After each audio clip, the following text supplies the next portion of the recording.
Hello my dear students, मैं पवन sir आप सभी का स्वागत करता हूं लर्न एंड फ्लाई एकेडमी में। लर्न एंड फ्लाई एकेडमी मतलब सिलेक्शन पक्का।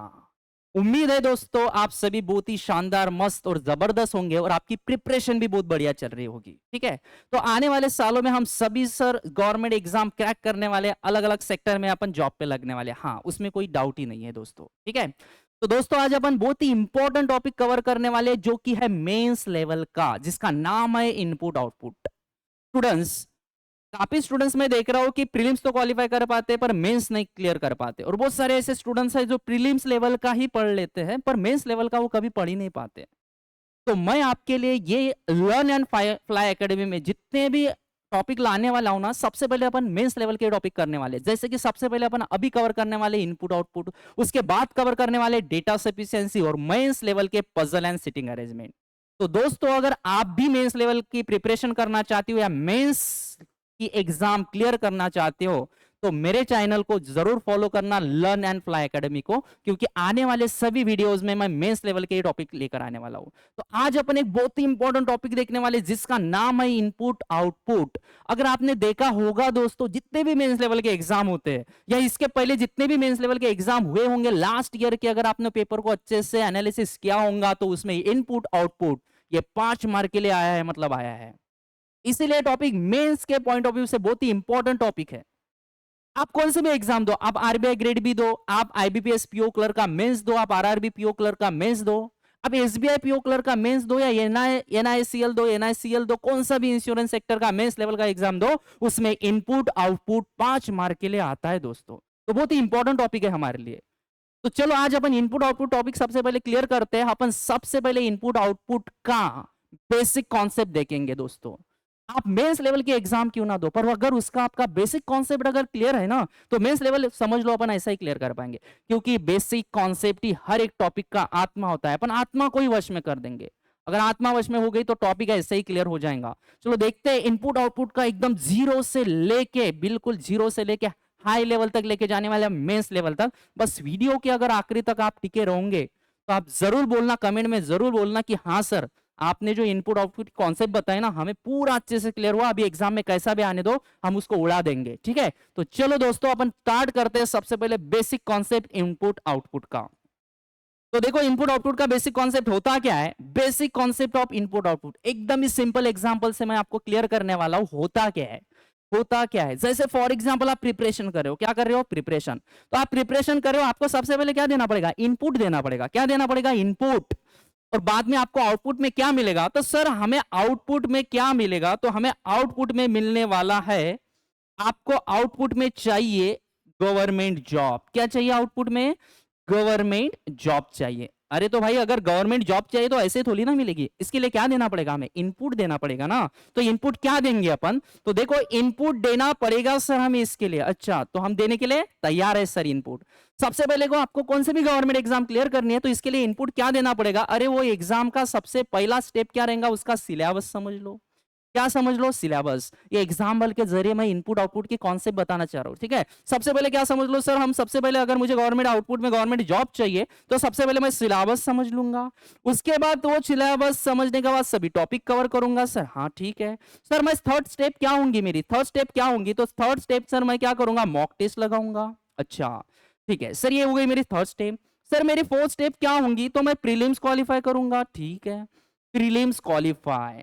ठीक है सर, प्रीलिम्स क्वालिफाई होने के बाद मेरा 5 वाला स्टेप क्या रहेगा, सर मैं मेंस क्वालिफाई करूंगा। क्या करूंगा, मेंस क्वालिफाई करूंगा। ठीक है सर, मेंस क्वालिफाई करूंगा। अगर आप पीओ बनना चाहते हो तो सर मेरी 6 वाली स्टेप क्या रहने वाली है, तो 6 वाली स्टेप रहेंगी मेरी इंटरव्यू क्वालिफाई करूंगा। सर मैं क्या करूंगा, इंटरव्यू क्वालिफाई। और बाद में मुझे आउटपुट में क्या मिलेगा, तो गवर्नमेंट जॉब मिलेगा। मतलब क्या है, कहना क्या चाह रहा हूं मैं, इनपुट सबसे पहले हमें क्या दिया जाता है, इनपुट। इनपुट में अलग अलग स्टेप, जैसे कि सिलेबस, टॉपिक कवर करूंगा, मॉक टेस्ट लगाऊंगा, प्रीलिम्स क्वालिफाई करूंगा, मेंस क्वालिफाई करूंगा, इंटरव्यू क्वालिफाई, और बाद में मुझे क्या मिलेगा, गवर्नमेंट जॉब। तो ये क्या हुआ, आउटपुट। अगर देखते हो तो एक प्रोसेस फॉलो होगी, एक क्या होगी, प्रोसेस फॉलो, तब जाके हमें क्या मिलता है, फाइनल आउटपुट। तब क्या मिलता है मुझे, फाइनल आउटपुट। तो ये तो एक एग्जांपल हो गया। चलो और अच्छे से इसको देखते हैं तो होता क्या है।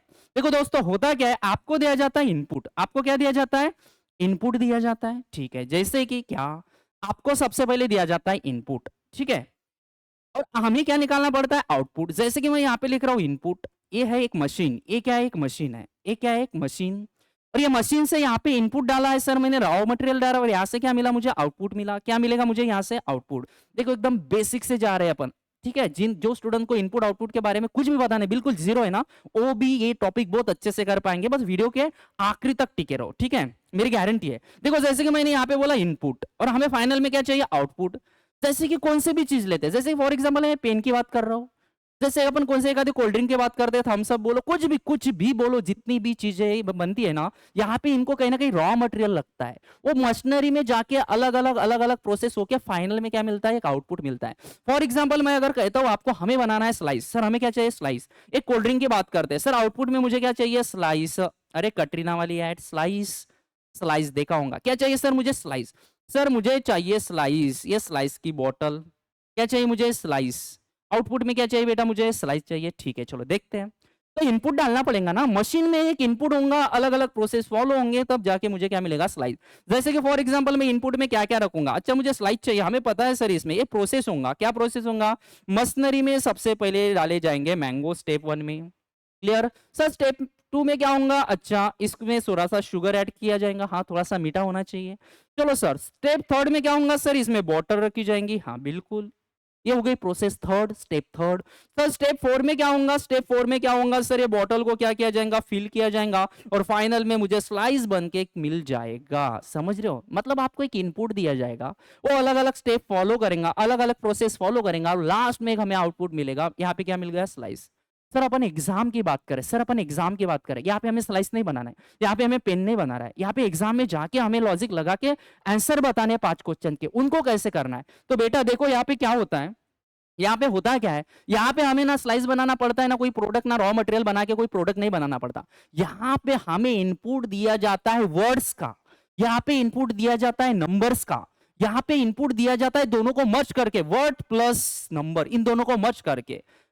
ये 3 अलग अलग टाइप के यहाँ पे हमें इनपुट दिया जाता है, और उनका हमें अलग अलग step 1, step 2, step 3, step 4, step 5 में अलग अलग एक प्रोसेस फॉलो करके आउटपुट निकालना पड़ता है। क्या होता है और अच्छे से इसको समझ लेते हैं। देखो क्या होता है दोस्तों, ठीक है, देखो अगर मैं इनपुट आउटपुट की बात करता हूं, अगर मैं इनपुट आउटपुट की बात करता हूं, तो जनरली 3 टाइप के हमें इनपुट दिए जाते हैं, जनरली हमें 3 टाइप के इनपुट दिए जाते हैं, जिसमें टाइप्स ऑफ इनपुट मैंने जैसे बोला कि एक रहता है हमें सेट ऑफ वर्ड्स, वर्ड का सेट का इनपुट, उसका आउटपुट निकालना पड़ता है। स्टेप 1, स्टेप 2 अलग अलग क्या होते हैं, एक प्रोसेस फॉलो होकर एक आउटपुट निकालना पड़ता है। सेट ऑफ नंबर्स, नंबर्स आपको पता है नंबर का पूरा इनपुट दिया जाएगा, उसका आउटपुट निकालना पड़ेगा, और इन दोनों को मर्ज किया जाता है, जिसमें both words and number in दोनों का इनपुट रहेगा। अपन बहुत ही अच्छे से बेसिक लेवल से जाने वाले, अच्छे से समझने वाले, तो आज अपन सिर्फ कवर करने वाले सेट ऑफ वर्ड्स का इनपुट और इसके ऊपर पूछे गए क्वेश्चंस। इतना अच्छे से बनाएंगे ना दोस्तों, अगर सेट ऑफ वर्ड्स का अगर आपको मेंस लेवल में आता है ना, तो 100% वो हमारा बनेगा, मतलब बनेगा। इसलिए अपन तीनों को अलग अलग वीडियोस में देखने वाले, ठीक है। तो आज अपन कवर करेंगे सिर्फ सेट ऑफ वर्ड्स। अब सेट ऑफ वर्ड्स का इनपुट देने के बाद उसके ऊपर के लॉजिक किस किस वे से हो सकते हैं, उन सबको अपन अच्छे से समझ लेते हैं। देखो चलो नेक्स्ट सेट ऑफ वर्ड्स, चलो कवर करते हैं सेट ऑफ वर्ड्स को, ठीक है। तो देखो सेट ऑफ वर्ड्स में होता क्या है, सेट ऑफ वर्ड्स, इसका पहला वाला टाइप मैंने बताया, क्या है ये हमारा फर्स्ट टाइप। सर इसका पहला टाइप आज हम कवर करने वाले, वो है set of words. Set of words दे लो, अच्छे से ध्यान दो, अच्छे से ध्यान दो, बहुत ही अच्छे से ध्यान दो, क्लियर होने वाला है, 100% क्लियर होगा। सेट ऑफ वर्ड्स, वर्ड्स का एक सेट जिसका हमें दिया जाएगा इनपुट। और जब भी सर वर्ड्स की बात आती है ना, जब भी सर वर्ड्स की बात आती है ना, तो वर्ड्स जो है ना, ये अल्फाबेट से बनते हैं। किससे बनते हैं वर्ड्स, अल्फाबेट से। अरे हाँ सर, वर्ड जो बनते हैं ना, ये बनते हैं अल्फाबेट, हमें अल्फाबेट का इसमें यूज करने वाले हैं इनपुट आउटपुट में, ठीक है। सर वर्ड जो बनते हैं अल्फाबेट से बनते हैं, और अल्फाबेट मतलब ए से लेके जेड तक हमारी एबीसीडी। जैसे कि मैं बात कर रहा हूं, यहाँ पे देखो ध्यान दो दोस्तों, A B C D E F G H I J K L M N O P Q R S T U V W X Y Z. ये क्यों लिखा मैंने? अरे इसका भी तो इंपॉर्टेंस है, तभी तो लिखा ना, अपन बच्चे थोड़ी है एबीसीडी पढ़ने वाले हैं। क्या है सर इसका इंपॉर्टेंस क्या है? तो इसका इंपॉर्टेंस ये है क्योंकि सेट ऑफ वर्ड्स का अगर मुझे इनपुट दिया जाता है तो मुझे पता है वर्ड्स कहां से बनते हैं, अल्फाबेट से। वर्ड कहां से बनते हैं, अल्फाबेट से। और अल्फाबेट में ए से लेकर जेड तक क्या आती है, एबीसीडी। अगर मैं कहूंगा सबसे छोटा अल्फाबेट क्या है, ये, उससे बड़ा बी, सी, डी, ई, सबसे बड़ा अगर मैं बोलता हूं अल्फाबेट क्या है तो जेड है। समझ रहे हो क्या आप बच्चों? क्या है तो ये क्या है सर? अगर मैं ये बोलता हूं तो सबसे छोटा सी 2 नंबर पे, ये 3, ये 4, ये 5, ये 6, 7, 8। क्यों? अरे वर्ड्स को इंक्रीजिंग डिक्रीजिंग ऑर्डर में जनरली इनपुट में लगाया जाएगा। क्या होता है आगे देखने वाले हैं, ठीक है? तो ये से लेकर जेड तक क्या लिखी मैंने, एबीसीडी। अब इसमें भी क्या होते हैं, इसमें और दो चीजें होती है सर। ए से लेकर जेड टोटल अल्फाबेट हमारे पास तो 26 होते ही होते हैं, पर ये ए से लेकर जेड तक ना, इसमें और दो चीजें इंक्लूड होती है। एक रहते हैं हमारे वॉवेल्स, हाँ एक रहते हैं हमारे वॉवेल, और दूसरे क्या रहते हैं बच्चों, ये रहते हैं कंसोनेंट। पता है ना कंसोनेंट्स। वॉवेल्स में क्या क्या आता है, ए, ई, आई, ओ, और क्या आता है, यू। और बचे हुए मतलब ये अगर 5 मैं इसमें से निकाल दूंगा, 5 क्या है अपने vowels, A, E, I, O, you, ये 5 क्या हो गए वॉवेल। टोटल 26 अल्फाबेट होते हैं। टोटल अल्फाबेट कितने होते हैं, 26। उसमें से अगर मैं 5 निकाल दूंगा तो बचे हुए 21 क्या रहते हैं, कंसोनेंट। जैसे मैं डी की बात करूं कंसोनेंट, जी की बात कंसोनेंट, एच क्या है कंसोनेंट, एस क्या है कंसोनेंट, आर क्या है कंसोनेंट। सर आई क्या है, वॉवेल। सर वो क्या है, वॉवेल। ये क्यों बता रहे हो? अरे इसका भी तो इंपॉर्टेंस है ना, इसमें आगे जाके देखने वाले हैं। सेट ऑफ वर्ड्स, मैंने क्या बोला, set of words. Set of word कहां से बनते हैं, अल्फाबेट। अल्फाबेट मतलब ए से लेके जेड तक क्या रहेंगे हमारी, एबीसीडी। इसमें सर वॉवेल्स का काम आने वाला है क्या, हाँ तभी तो बताया वॉवेल्स इसमें बहुत काम में आने वाले हैं। साथ में क्या रहेंगे बचे हुए 21 क्या रहेंगे, कंसोनेंट। क्योंकि अगर वर्ड्स की बात आती है तो वर्ड्स से बनते हैं अल्फाबेट। वर्ड कहां से बनते हैं, अल्फाबेट से। और अल्फाबेट आया तो अल्फाबेट एक तो इंक्रीजिंग ऑर्डर लगा सकता है, अल्फाबेट एक तो डिक्रीजिंग ऑर्डर लगा सकता है। इंक्रीजिंग मतलब ही असेंडिंग ऑर्डर, डिक्रीजिंग मतलब ही डिसेंडिंग ऑर्डर। अगर दूसरी बात करते हैं अपन तो वर्ड्स अल्फाबेट के अंदर आती है वॉवेल्स, तो वॉवेल्स को असेंडिंग लगा सकता है, मतलब इंक्रीजिंग ऑर्डर लगा सकता है, हाँ बिल्कुल लगा सकता है। अगर मैं कंसोनेंट की बात करा तो कंसोनेंट को भी इंक्रीजिंग ऑर्डर लगा सकता है, बिल्कुल लगा सकता है। एक तो डिक्रीजिंग ऑर्डर लगा सकता है, बिल्कुल लगा सकता है। इसीलिए ये मैंने आपको थोड़ा बहुत बताने की कोशिश की। चलो और अच्छे से इसको क्लियर करते हैं दोस्तों। अब मैंने बोला set of words. Set of words मतलब क्या, पूरा का पूरा इनपुट किसका रहेगा, सेट ऑफ वर्ड्स का। देखो मैं एक यहाँ पे एग्जांपल के जरिए आपको समझाने की कोशिश करता हूं। जैसे इनपुट दिया जाएगा हमें सेट ऑफ वर्ड्स में, देखो इनपुट क्या है, एक सेंटेंस बना लेते हैं, एक सेंटेंस बना लेते हैं। ऑल स्टूडेंट, ऑल स्टूडेंट, ठीक है। नहीं तो यहां पे लिखते हैं एग्जाम क्लियर स्टूडेंट, कुछ भी लिख सकते हैं, कुछ वर्ड्स, एक सेंटेंस में कुछ वर्ड्स लिखने की कोशिश कर रहा हूं, सेट ऑफ वर्ड्स है। Exam clear student finally, finally, ठीक है, फाइनली, ठीक है। यहां पे लिख रहा हूं गॉट, ठीक है। ये क्या हुआ, एक इनपुट हो गया। किसका इनपुट है सर, ये सेट ऑफ वर्ड्स का इनपुट है। बिल्कुल सही है। चलो सर होगा क्या, मैंने अभी अभी बोला सर ये क्या कर सकता है इसमें ना, ये क्या कर सकता है, ये अगर सेट ऑफ वर्ड्स है तो ये एबीसीडी के साथ खेलेगा, अल्फाबेट के साथ खेलेगा। क्यों, अरे क्योंकि दोस्तों इसमें आ रहे हैं अल्फाबेट से बनते वर्ड्स। मैंने जैसे बोला था वहां पे देखो, यहाँ पे क्या करेगा, स्टेप 1 देगा, स्टेप 2 देगा, स्टेप 3 देगा, स्टेप 4 देगा। सबसे पहले मैंने पहले ही बोला, सबसे पहले अपन समझ लेते हैं कि अगर मुझे सेट ऑफ वर्ड्स आया तो इसको इंक्रीजिंग ऑर्डर कैसे लगाता है या तो डिक्रीजिंग ऑर्डर कैसे लगाता है। तो अगर मैं इंक्रीजिंग ऑर्डर की बात करूं तो ध्यान दो, शिफ्टिंग पे भी ध्यान दो, और इंक्रीजिंग ऑर्डर को लगाता कैसे वो भी अपन बहुत अच्छे से समझ लेते हैं। चलो अच्छे से ध्यान दो। सबसे पहले क्या करेंगे, इंक्रीजिंग ऑर्डर, तो आपको ध्यान देना है exam clear student finally got में सबसे छोटा वाला वर्ड कौन सा है दोस्तों, सबसे छोटा वाला word sir exam clear student finally got. तो देखो सबसे छोटा वाला वर्ड जो है ना ये है क्लियर। क्यों, अरे एबीसीडी में सी सबसे पहले आता है, ई बाद में आ रहा है, जी एफ यस ये सब बाद में आ रहा है, सी क्या आ रहा है सबसे पहले। तो क्या करेंगे, ये इंक्रीजिंग ऑर्डर वाला बता रहा हूं मैं, मतलब इंक्रीजिंग ऑर्डर वाला सेट ऑफ वर्ड्स का लॉजिक कैसे लगाना है। इंक्रीजिंग ऑर्डर को ही बोल सकते हैं आप असेंडिंग ऑर्डर। तो कैसे लगाएंगे, देखो सबसे पहले क्या लाया इसने, क्लियर, क्लियर को ला लिया। सर इसमें से हमने किसको उठा के लाया, क्लियर, बाकी के वर्ड एज इट इज लिखेंगे। क्लियर आ गए ना यहाँ पे, हाँ क्लियर। अभी बचा क्या था यहाँ पे, एग्जाम, एग्जाम को लिख दिया, बिल्कुल। एग्जाम के बाद सर क्या बचा है इसमें, स्टूडेंट, तो चलो स्टूडेंट्स को लिख दिया हमने, हाँ। उसके बाद क्या बचा है सर, फाइनली, चलो फाइनली को लिख गया, और क्या लिखेंगे, गॉट, हाँ। यहां तक क्लियर है सभी को। चलो नेक्स्ट आगे जाते हैं सर। नेक्स्ट सबसे पहले सर क्लियर लिखा था ना, अभी हाँ एक ध्यान देना, पहली वाली प्रोसेस मशीन की कंप्लीट हो गई, सेकंड प्रोसेस मतलब यहां से सेकंड बनेगा, यहां से सेकंड बनेगा। तो चलो क्लियर लिख दिया मैंने। अपन लगा रहे इंक्रीजिंग ऑर्डर में, मतलब ये पहला वाला लॉजिक अपन समझ रहे हैं इंक्रीजिंग ऑर्डर का होता क्या है। चलो क्लियर, क्लियर के बाद मुझे बताओ एग्जाम पहले आएगा क्या गॉड पहले आएगा या फाइनल या स्टूडेंट? सर एग्जाम ही आएगा। क्या आएगा? एग्जाम। पर मैं ये ना सेकंड स्टेप में इसको इंक्लूड नहीं करने वाला हूं। क्यों? क्योंकि अपनी पहले स्टेप में ही वो एज इट इज अपनी जगह पे रहा, इसलिए उसको लगाने की जरूरत नहीं पड़ी। तो क्लियर एग्जाम, अपन एग्जाम से बड़ा वाला देखने वाले। एग्जाम से बड़ा सर यस बहुत आगे आता है एबीसीडी में, यब भी बाद में आता है जी। हाँ इन तीनों में से जो है ना सर छोटा कौन से रहने वाला है? फाइनली। चलो फाइनली अगर आप देख रहे होंगे तो देखो सी ई से बड़ा क्या रहेगा? यफ। अब सर मैंने फाइनली लिख दिया, अब बचे हुए दो वाले वर्ड एज इट इज लिख दूंगा। यहाँ पे क्या लिखूंगा? स्टूडेंट्स, और यहाँ पे क्या लिखूंगा? गॉड। सर स्टेप सेकंड हो गई, स्टेप थर्ड में क्या होगा? स्टेप सेकंड से स्टेप थर्ड आएंगे, यहाँ पे बनेगा क्लियर, यहाँ पे क्या बनेगा? एग्जाम। चलो यहाँ पे क्या लिखेंगे अपन? फाइनली। अब मुझे यप से देखना है फाइनली से बड़ा वाला वर्ड। सर फाइनली से बड़ा वाला वर्ड स्टूडेंट और गॉड दोनों भी है, पर जस्ट स्टूडेंट बड़ा वाला चाहिए, वो क्या रहेगा? गॉड। वो क्या रहेगा? तो गॉड को यहाँ पे शिफ्ट किया और स्टूडेंट एज इट इज रहेगा, स्टूडेंट एज इट इज रहेगा यहाँ पे। अगर देखते हो दोस्तों तो स्टेप थर्ड में ही हमारी पूरी पूरी प्रोसेस कंप्लीट हो गई है और पूरा का पूरा ये जो है ना ये लग चुका है इंक्रीज होंगे। देखो clear, exam, finally, got, student.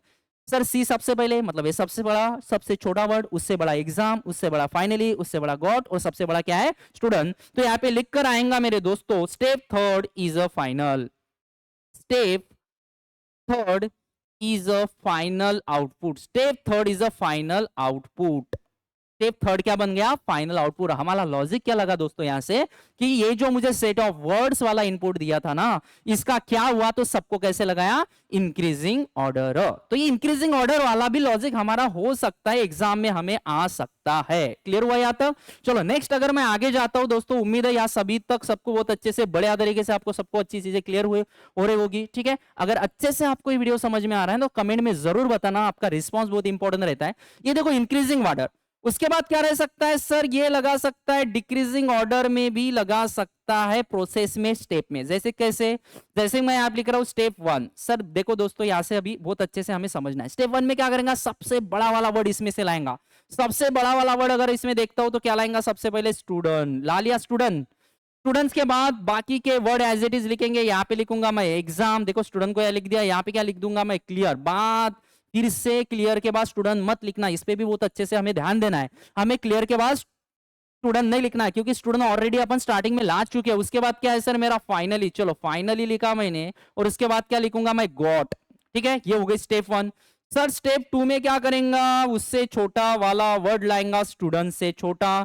चलो स्टूडेंट लिख दिया, स्टूडेंट से छोटा क्या रहेगा इसमें से? सर गॉट रहेगा। चलो गॉट, अरे देखो गॉट ला ले लिया यहाँ पे। ठीक है, उसके बाद सर बचे हुए वर्ड एज इट इज लिखूंगा। यहाँ पे लिखूंगा एग्जाम, यहाँ पे क्या लिखूंगा? क्लियर, यहाँ पे क्या लिखूंगा?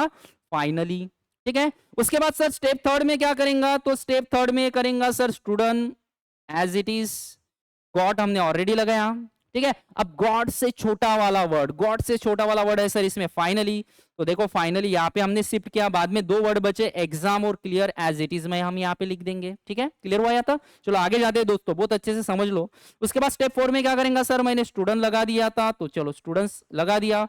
गॉड लिख लिया मैंने, फाइनली भी ऑलरेडी लगा दिया था।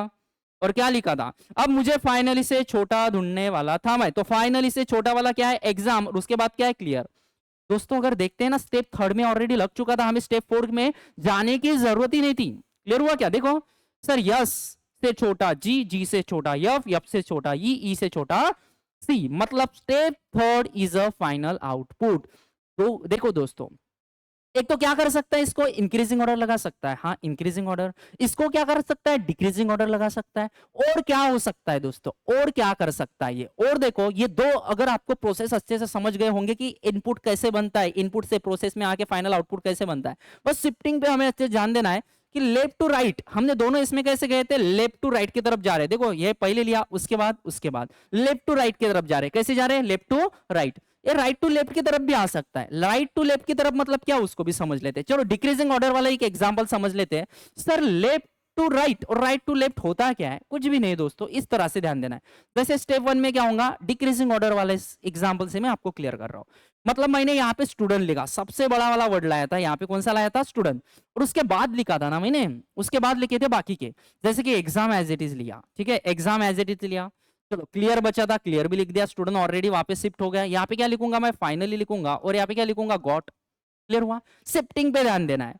अब उसके बाद मैं क्या लिख रहा हूँ? स्टूडेंट लिखा था ना मैंने, अब स्टूडेंट के बाद मैंने क्या किया था? स्टूडेंट के बाद लिखा था स्टूडेंट से छोटा वाला वर्ड, जो कि क्या था? गॉट। अब ये उधर शिफ्ट नहीं करेगा, लेफ्ट टू राइट नहीं करेगा, क्या करेगा? पहले लिखेगा गॉट, उसके बाद क्या लिखेगा? स्टूडेंट। उम्मीद है आप अच्छे से समझ रहे हो मैं क्या बताने की कोशिश कर रहा हूं। देखो अपन ने स्टूडेंट के बाद लिखा था उसमें गॉड, अब क्या लिख रहे हैं? पहले, मतलब इधर भी शिफ्टिंग, हाँ शिफ्टिंग पे ध्यान देना है। लेफ्ट टू राइट शिफ्ट हो रहा है या राइट टू लेफ्ट हो रहा है? देखो गॉड, गॉड के बाद क्या लिखा? स्टूडेंट, और बाकी के exam as it is, clear at is it, finally as it is. God मत लिखना, गॉड ऑलरेडी शिफ्ट कर चुके हैं। स्टेप 3 में क्या होगा सर? हाँ गॉड लिखा, स्टूडेंट लिखा, अब गॉड से छोटा वाला वर्ड उसके पहले लिखेंगे, जो कि क्या है? फाइनली। चलो यहाँ पे क्या लिखूंगा मैं? फाइनली। यहाँ पे क्या लिखूंगा? अरे बाकी क्या as it is, finally shift हो चुका है, गॉड। उसके बाद क्या लिखूंगा मैं? स्टूडेंट लिखूंगा, हाँ लिख दिया स्टूडेंट। उसके बाद क्या लिखूंगा मैं? एग्जाम लिखूंगा। उसके बाद क्या लिखूंगा? क्लियर। हाँ इसमें और देखो स्टेप बढ़ती जा रही है, इसमें ये फाइनल नहीं है। अब फाइनली से छोटा क्या है सर? एग्जाम, तो एग्जाम पहले लिखूंगा। उसके बाद मैं क्या लिखूंगा? फाइनली लिखूंगा। देखो यहाँ पे क्या लिखेंगे? गॉट। यहाँ पे क्या लिखेंगे? स्टूडेंट्स। और एक वर्ड बचा है क्लियर, वो यहाँ पे लिखेंगे। यहाँ पे ना 5 स्टेप लगने वाली है। अब देखो क्लियर आएगा पहले, ये आ गया क्लियर। उसके बाद क्या लिखूंगा मैं? एग्जाम। उसके बाद क्या लिखूंगा दोस्तों मैं? फाइनली। उसके बाद क्या लिखेंगे? गॉट। उसके बाद क्या लिखेंगे? स्टूडेंट। ये डिक्रीजिंग ऑर्डर, ये क्या है? डिक्रीजिंग ऑर्डर ही गया था, पर कैसे? लेफ्ट से लेके राइट से लेके लेफ्ट की तरफ लेके आया, मतलब पहले पहले लिखते गया। उसके पहले वाले 2 एग्जांपल में हमने देखा था उस साइड लेके जा रहा था वो, समझ रहे हो कि आप इन चीजों को शिफ्टिंग पे हमें ध्यान देना है। और सबसे बेस्ट वे क्या रहता है पता है? कि इनपुट आउटपुट को एकदम तुरंत समझने के लिए क्या करना, आपको एक इनपुट दिया जाता है, ये इनपुट दिया गया ना, हमें इनपुट से सीधा जो फाइनल वाली स्टेप रहती ना, इसको जाके घुरना है, अच्छे से ऑब्जर्व करना है। देखो ये वाली स्टेप, ये वाले स्टेप से डायरेक्ट कहां पे आना? स्टेप 5 पे। जैसे स्टेप 5 पे आया ना, इसको अच्छे से सबसे पहले क्लियर करो। सेट ऑफ वर्ड्स में सबसे पहले इसको क्लियर करो कि हो क्या रहा है। तो आपको अगर देखना है तो आपको डायरेक्ट समझ में आएगा। अच्छा सी ई, देखो यहाँ पे क्या है? सी, यहाँ पे क्या है? ई, यहाँ पे क्या है? यफ, यहाँ पे क्या है? जी, और यहाँ पे क्या है? यस। अच्छा सी ई यफ जी यस। अच्छा इंक्रीजिंग ऑर्डर गया, क्या गया है? Increasing order. हर एक इसमें वैसे ही करना है, डायरेक्ट इनपुट से जाना है फाइनल आउटपुट में, और वहां पे एक बार लॉजिक कंफर्म करना है कि लॉजिक असेंडिंग ऑर्डर वाला है, डिसेंडिंग ऑर्डर वाला है। यहां से हमारे क्लियर हुआ सर, जो लॉजिक है ना ये कैसे हुआ है? डिसेंडिंग नहीं, असेंडिंग ऑर्डर वाला, ये तो क्लियर हुआ। अब दूसरी चीज हमें ध्यान में देनी है शिफ्टिंग की तरफ। कैसे ध्यान दोगे? शिफ्टिंग की तरफ, कि शिफ्टिंग में क्या हुआ है। तो शिफ्टिंग में हमें यहाँ पे ध्यान देना है। अच्छा सबसे पहले क्या लाया था? स्टूडेंट। अच्छा स्टूडेंट के बाद इसने नहीं लेके गया, स्टूडेंट के बाद इसने यहाँ पे लाया गॉट। अच्छा इधर तरफ शिफ्टिंग हो रही है। शिफ्टिंग कैसे हो रही है? इधर तरफ, राइट टू लेफ्ट। अच्छा 2 वर्ड लगने के बाद देखो ये गॉट वैसे स्टूडेंट यहाँ पे, और इसने क्या उठा के लाया? फाइनली। अच्छा समझ में आ रहा है, मतलब इस तरफ जा रहा है, इस तरफ जा रहा है, ये भी समझ में आया। उसके बाद क्या लाया इसने? एग्जाम लाया। अच्छा एग्जाम, बाद में finally as it is, god at is it, student at is it, और क्लियर तो वैसे ही लिखा। और लास्ट में देखो सबके सब लग गए, क्लियर, एग्जाम, फाइनली, गॉड, और क्या मिला हमें? स्टूडेंट। ये है इसका बेसिक। अगर सेट ऑफ वर्ड्स आया ना तो आपको अल्फाबेट पे ध्यान देना है। छोटा अल्फाबेट कौन सा है, बड़ा अल्फाबेट कौन सा है, उसके बाद असेंडिंग ऑर्डर कैसे, डिसेंडिंग ऑर्डर कैसे। क्लियर हो रहा है दोस्तों? उम्मीद है यहाँ तक सब आपको बहुत बढ़िया तरीके से समझ रहा है। ठीक है चलो दोस्तों, एक एग्जाम्पल के जरिए बहुत अच्छे से समझ लेते हैं इसे। ठीक है ये हो गया इसका बेसिक, ये हो गया इसका बेसिक। चलो एक एग्जांपल के जरिए बहुत अच्छे से समझ लेते हैं अपन क्या रहता है। ये देखो आपके सामने एक एग्जांपल है, ये देखो मैंने आपके सामने एक एग्जांपल दिया।